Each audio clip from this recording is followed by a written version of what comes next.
Hello and welcome along to episode 19 of the Hong Kong Racing Show. I'm Andrew Brown. My regular co-host Alex Evers is currently in Dubai getting ready for Romantic Warrior's Middle East debut. That race coming up at 12 p.m. Eastern, 9 p.m. Pacific. I did catch up with Alex before the races got underway though, so through the magic of television, we'll cross to Alex shortly. Bill Nader is also going to join us during the show to discuss a historic night at Happy Valley during the week. Zac Purton breaking Douglas Whyte's record for the most wins by a jockey in Hong Kong.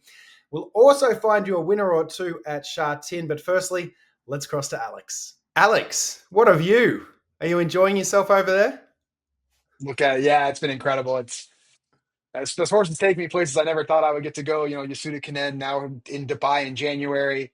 He looks incredible. Man. He looks unreal.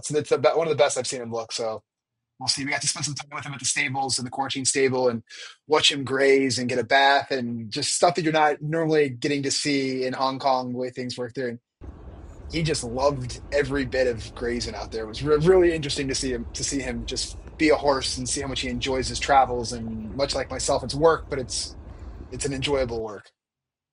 Yeah, we've been following along on social media this week. Some beautiful, beautiful pictures that you've taken. Thanks for sharing them with us. What has Romantic Warrior and I guess Team Romantic Warrior been up to this week in terms of preparations for the big race in Dubai?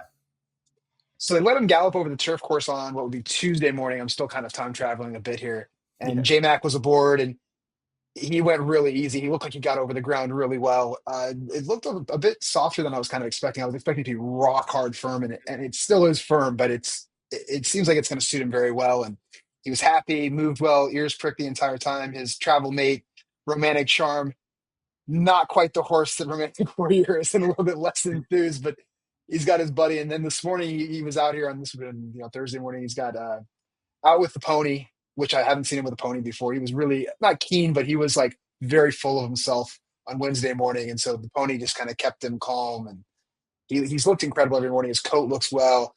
He was enjoying grazing. He can't be doing any better to me.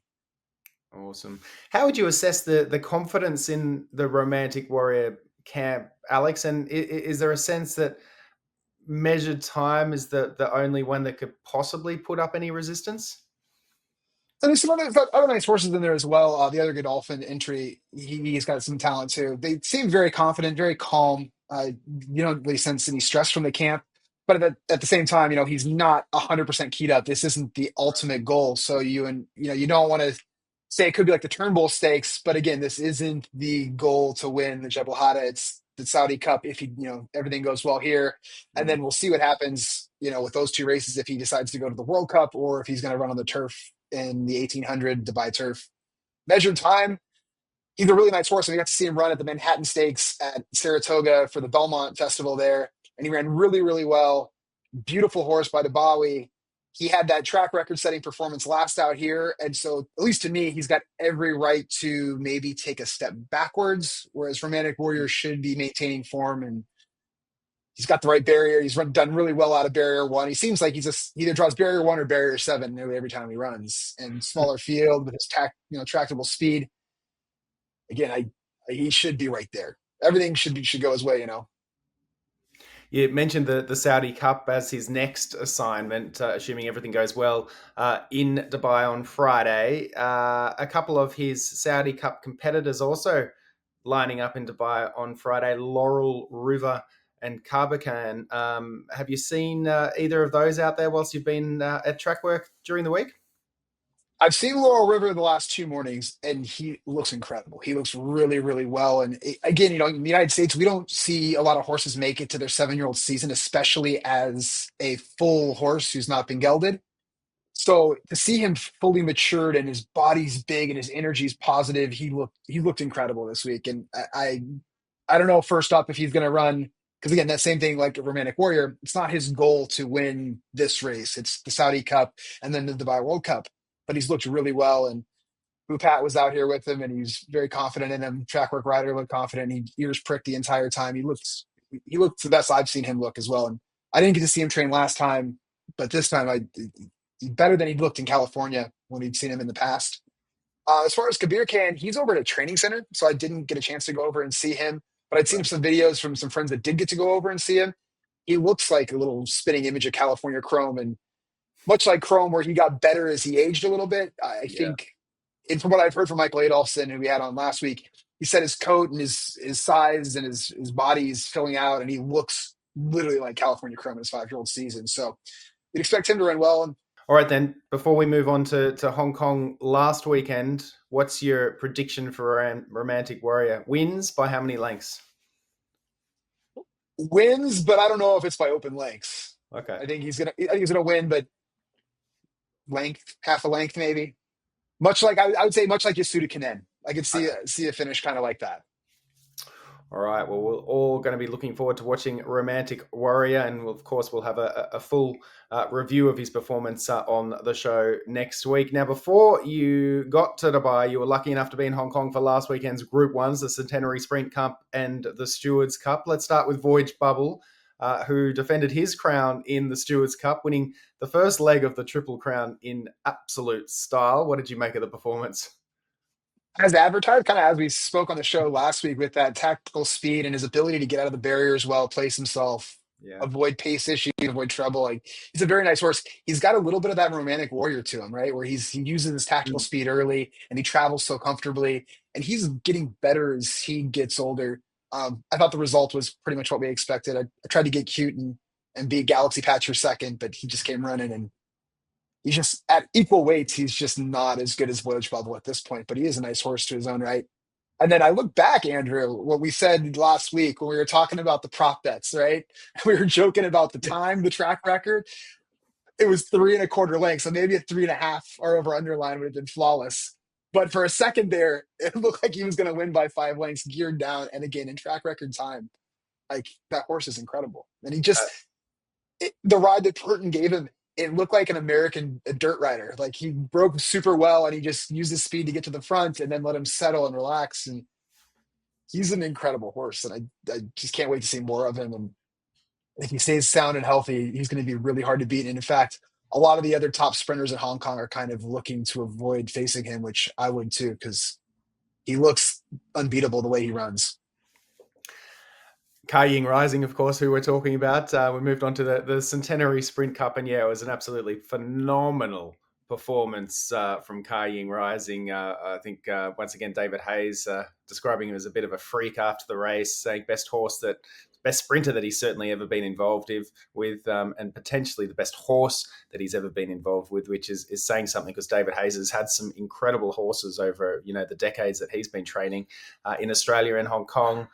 Um, I think there's comparisons being thrown around about being potentially like Black Caviar now as well. Yeah. Just seems to get better. Eased down. I mean, this is the interesting thing. Broke that 17-year track record from Sacred Kingdom 2 starts ago, eased down. And then now betters his own mark, eased down in the last 100. So he's doing it so comfortably. I mean, the sky just seems the limit with this horse.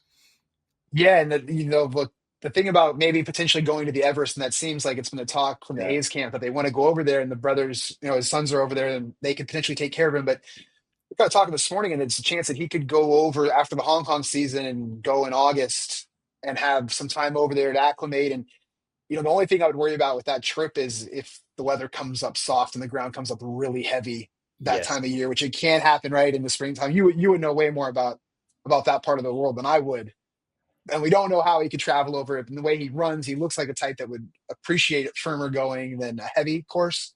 Mm. But he's an incredible horse. Like, and he's just, every time it's been a treat to see him. He's not like, everyone's asking me like, oh, is he replaced Golden 60, or is he up there with those? And he's so fast and he's so much better than the competition that you don't really have that, like, that battle down the lane that you kind of, you see like a Romantic Warrior and Voyage Bubble in the Gold Cup last year. You see him like lock heads and just go at it.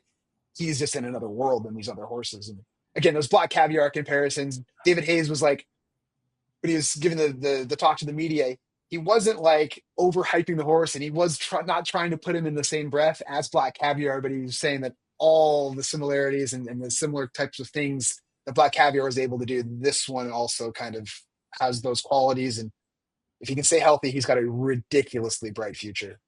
Unbelievable. Yeah, certainly you can't really argue with the tag of the world's best sprinter at the moment after that performance. If you were sitting on the fence before, that was also leg one of the Hong Kong Speed Series. Next up, the Group 1 Queen's Silver Jubilee Cup on Feb 23, and then the Group 1 Chairman Sprint Prize on April 27 for Kai Ying Rising. Just going back to Romantic Warrior, not Romantic Warrior, I should say Voyage Bubble trainer Ricky Yu confirming they will give Voyage Bubble the Triple Crown shot, which is awesome. So next up, it's the Gold Cup in February, stepping up to the mile and a quarter, and then the Champion Chater in May over the mile and a half. Think he'll get the mile and a half, Alex? It's interesting. It depends on who shows up, right? If a horse like Rebel's Romance comes over again, which it hasn't happened in the past until last year, that's like kind of the only challenge. And I don't know if he's going to stay the distance being out of a Rahi mare and deep field on the top. But the way he travels and he kind of shuts off, and how he won the Hong Kong Derby, where he had barrier 14, he dropped back to last, where he's not a horse that comes from the back. He's normally more positive in a race. That makes me kind of think that he's got a tractable ability to him where potentially, if everything goes his way, and again, there's no Russian emperor who was the king of 2,400 meters over the years, and he was the nemesis of Golden 60 and at 2000, and he got Romantic Warrior as well. I don't see a horse out there like that.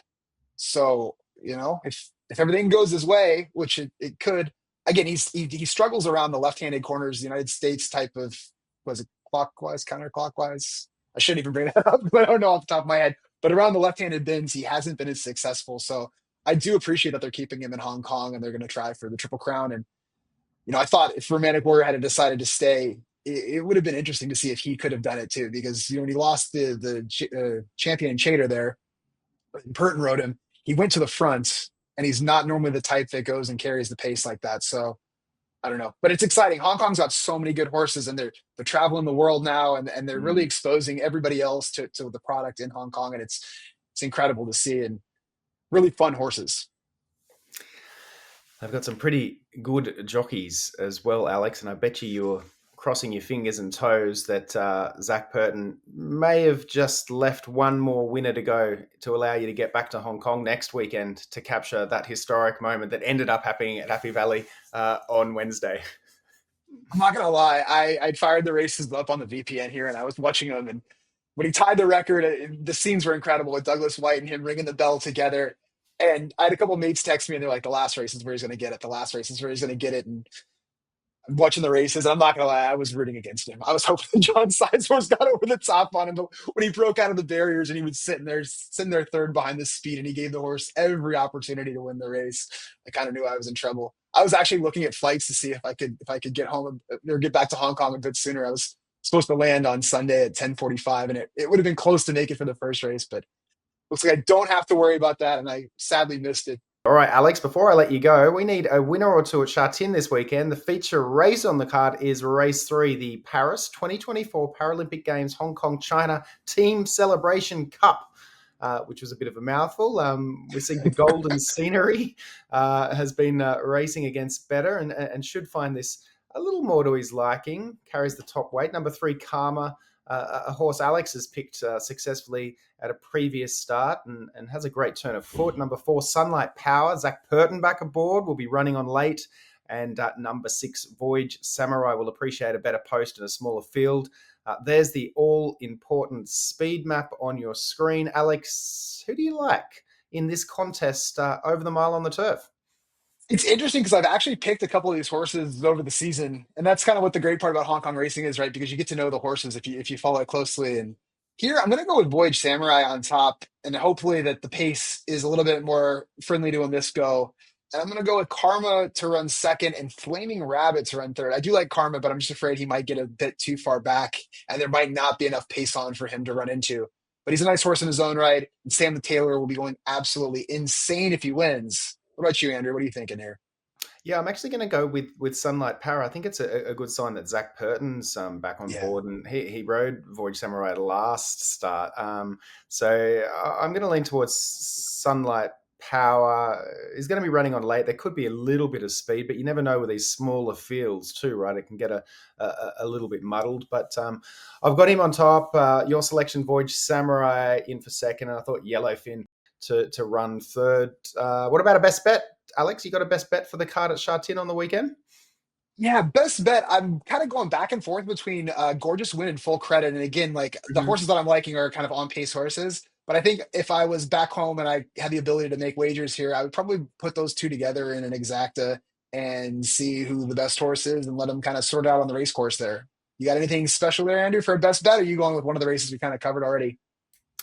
Gorgeous win for me too. Race 8, number 3. It's another horse. Purton's jumping back on board. So I've got Purton down for another 2 winners. I wonder if they're going to keep ringing the bell.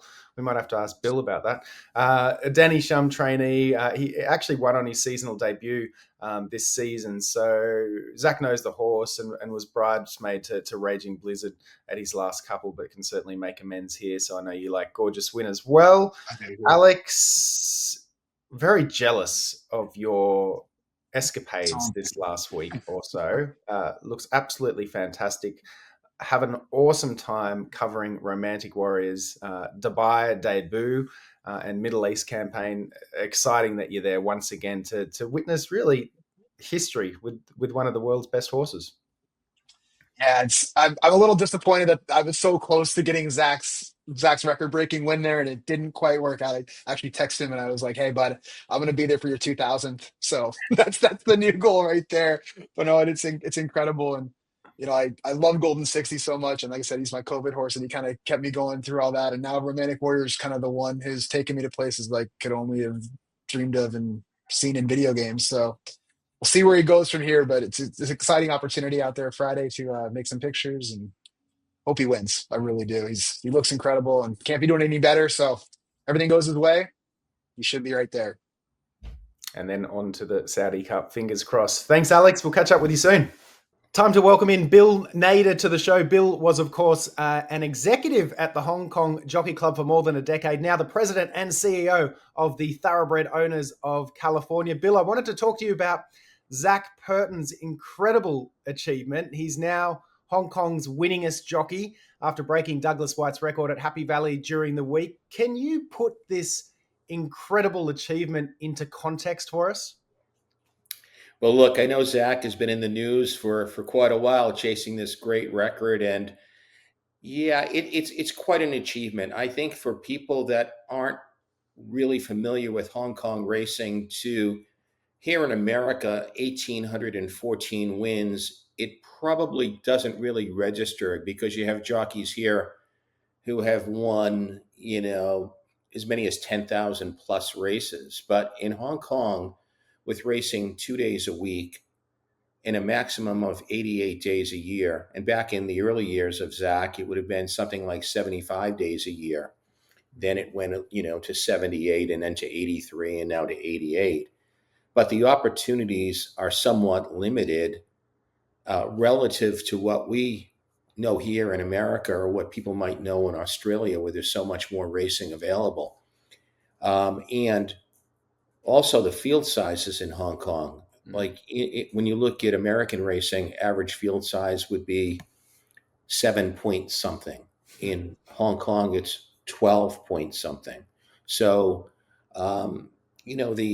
the competition, the restricted number of opportunities to get to that number is really quite an achievement. And the one thing I would point out, Andrew, about Zach and also about Douglas Whyte is you have to have not only excellence in your craft, but longevity. You've got to be able to do it over many years. And, it's one thing to get there to the top, but to stay there, especially in Hong Kong, where there's so many other jockeys trying to knock you off your perch, and to be able to stay there and stand the test of time to get to the 1814. And now, with each win, that number grows higher to make that target even more and more difficult for whoever will come next to take it away from Zach, whatever, in whatever year that might be. It's really quite an achievement. Yeah, it's a really good point. And when Zach first commenced riding in Hong Kong, there was a long list of phenomenal jockeys he was competing against. You mentioned Douglas Whyte, of course, but Gerald Mosse, Brett Preble, Darren Beadman. I mean, the list goes on and on. You were there at the time.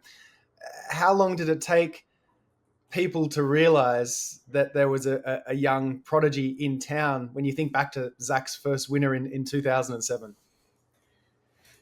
Well, honestly, when you think back that far back, and I arrived on the scene in 2007, nobody would have thought at the beginning Zac Purton was going to be the guy to take down Douglas Whyte, right? It takes time. And you've got to build from the very foundation, from the very bottom, and climb that ladder. So that's what makes it um, so much of an achievement. It's not something to be taken lightly because it takes years and years to get there. And it comes in layers. Like you've got to climb that ladder to the point that you can first become champion jockey. That's really the in the beginning. That's sort of the ultimate goal. That's the goal you aspire to become Hong Kong champion jockey. And then once you achieve that, you try to do it again. And then the unthinkable becomes thinkable because you think about Douglas in 1813, and very few people come into Hong Kong ever thinking that they could ever reach that number. But in time, Zach got to that place where he could actually consider, if he could stay healthy, that he could probably get there.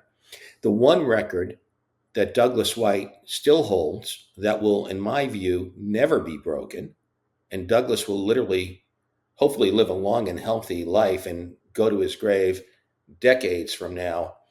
This record will go with him. 13 consecutive championships Wow. as Hong Kong champion jockey. That's one that will never be broken. Zac has been champion jockey in 6 of the last 7 years, which is pretty incredible in its own right. But Douglas, to have done it 13 consecutive years, nobody will ever do that. Mm. Yeah, that's phenomenal. 13 straight years at the top of your game, and beating jockeys that are at the top of their game too. International jockeys from all around the world. Bill, you were there for a lot of Zac's milestones over the years, and I don't know if you know this, but they put a highlights package up on the big screen on Wednesday at Happy Valley after he broke the record the other night, and you actually made the highlights package, standing next to Zac with a bottle of champagne in your hand after his 1,000th winner. What do you remember about some of those milestones and being a part of it like that? And when you think back to that 1,000th winner, did you think he had another 814 in him? Well, first of all, I didn't know that, but the bottle of champagne is a very Hong Kong thing. We love our champagne in Hong Kong, and it always means celebration and something grand. So it's symbolic in that way. But I think it was, I think it had something written on that bottle about the 1,000th win. But that's what I was talking about earlier. When you think about this in layers and gradual steps and milestones along the way, and the 1,000th win in Hong Kong, that is a big deal. 1,000. So when you think about that, he was literally a little bit more than halfway to getting to Douglas, and Douglas was still riding at the time. So that number wasn't. We didn't think about 1813 at that moment. Right. Douglas was at whatever number he was at. But getting to 1,000 is something that few jockeys ever achieve in Hong Kong. And then what happened from there is that the wins started to come at a more rapid rate for Zac because, again, he had reached that point, probably even before the 1,000th win, where he wasn't the Zac Purton that was relatively unknown in 2007. He was Zac Purton, Hong Kong champion jockey. And once you get there, then it's maintenance. Then it's the ability to be able to stay there and to keep your desire, your determination, your commitment. That's the thing that makes a champion like Zac or a champion like Douglas Whyte or any champion in any sport. Um, to be able to continue at that level, to be able to reach new milestones and break more records and really continue to add to the resume or the CV of the individual. I remember it was just couple of weeks ago in American football with the record for most rushing yards in a single season. Saquon Barkley had the chance to break Eric Dickerson's record, and he sat out the final game of the season and forfeited that opportunity. But when they asked Dickerson, "Do you want Barkley to break your record?" which, by the way, had been held for over 20 years, he said, "No, I don't want him to do it. I want to keep the record." And he was able to keep it only because Barkley sat out in the last week. But these records in any sport, whether it be basketball, football, tennis, golf, horse racing, they're special and they mean a lot, I'm sure, to Zac and his wife Nicole and his kids, which he can now share that with his children, and I'm sure that adds to it for him. It's something I think that those kind of things you want to share with the people close to you, and I'm sure he does because he's a great family man. Um, but wow, it really is. When you think about it, I look at jockeys like Mike Smith and Frankie Dettori, at Santa Anita that continue to ride at well into their 50s now, Yeah. and still have that commitment to really want to do it and that desire to go out there and compete. And that's the one thing about these athletes. These jockeys are super competitive, but you have to keep your competitive edge, especially in Hong Kong, where everything is, we always use the term, in a fishbowl. Everything is very close. Jockeys are living right on the track. They walk out and in the morning to ride track work. They're right there at Sha Tin on race day. Everybody is so close. It's all so tight that you've got to really want to keep doing it and keep doing it at the level that Zac has been doing it is quite a testament, I think, to his commitment to the sport and how much he likes to win. And I think that's the big takeaway. When he does eventually hang up the goggles, Bill, whenever that may be, how do you think he will be remembered? Not just as a rider, but as a person. Well, as a person, I think everyone would acknowledge. He's a competitor. I think that's the big thing about what makes him tick is, um, the love of the competition, the love of the sport, wanting to get out there and do it and to continue to do it at a very high level, but also as a great tactician and a great jockey.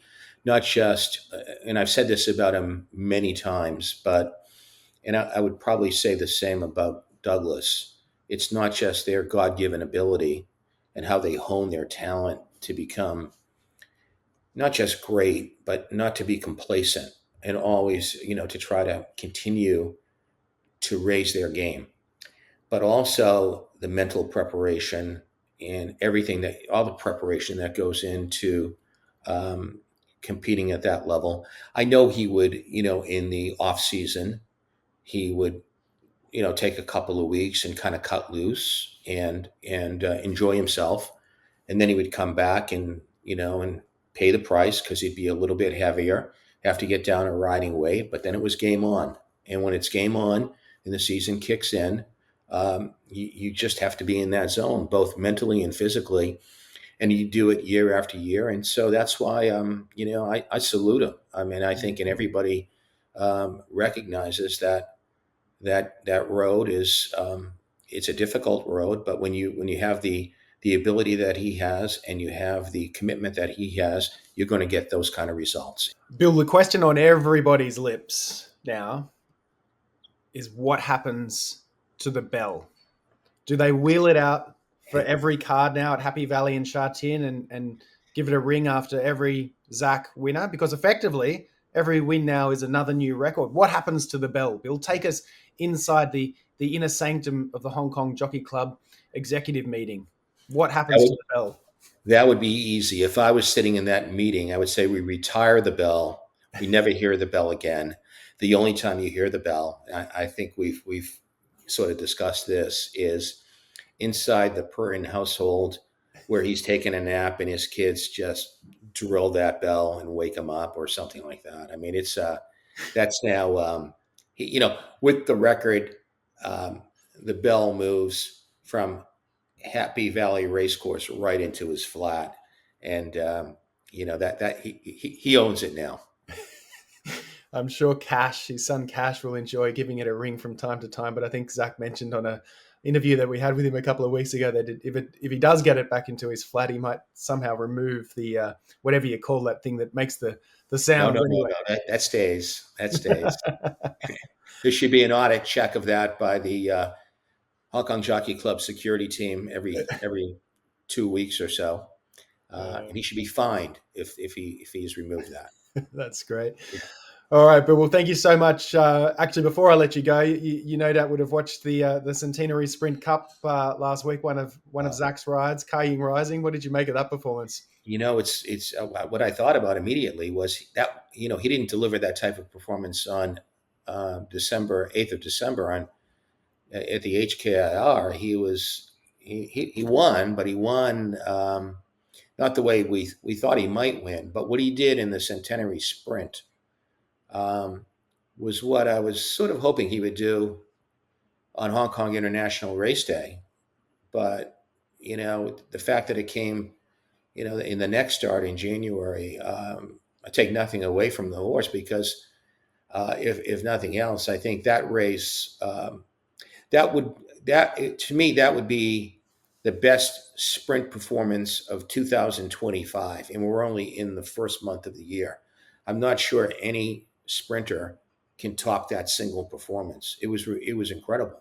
Yeah. So I don't know what his rating will go to, international rating, but that was absolutely spectacular to watch.